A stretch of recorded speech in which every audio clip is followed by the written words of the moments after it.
তাকাও দেখি। এই প্রথম আমরা এইভাবে ট্রাই করতেছি। ওকে, আসসালামু আলাইকুম। আজকে আমি সূর্যের মাধ্যমে ডিম ভাজা দেখাবো। আল্লাহর কত নিয়ামত যে সূর্যের আলোতেও চুলা ছাড়া ডিম ভাজা যায়।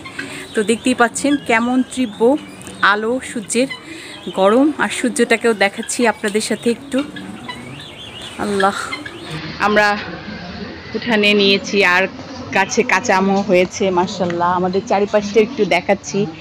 আমরা প্রকৃতির মধ্যেই ডিম ভাজতেছি, এটার ফিলিংসটা একটু অন্যরকম মাশাআল্লাহ।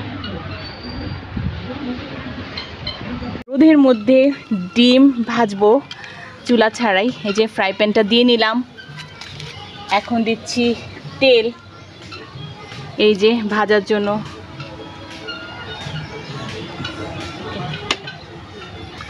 ঠিক আছে, ফ্রাই প্যানটা গরম হচ্ছে, আমরা একটু পরে ডিমটা ছাড়বো।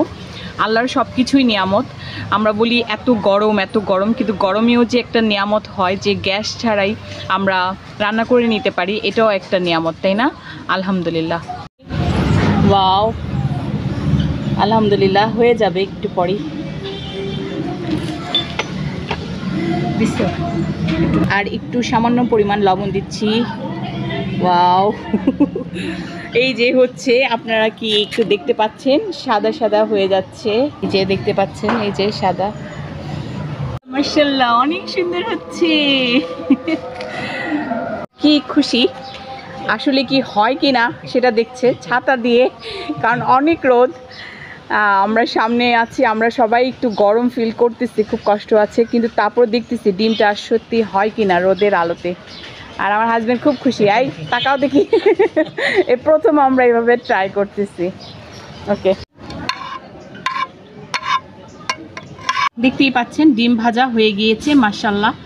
সূর্যের আলোতে, মানে সূর্যের যে রোদ, সেই রোদে আমরা এই ডিমটা ভেজে নিলাম, আর খুব সুন্দরভাবেই হয়েছে। প্রথম আমাদের অভিজ্ঞতা হলো আর কি, তা আপনাদের সাথেও একটু শেয়ার করলাম।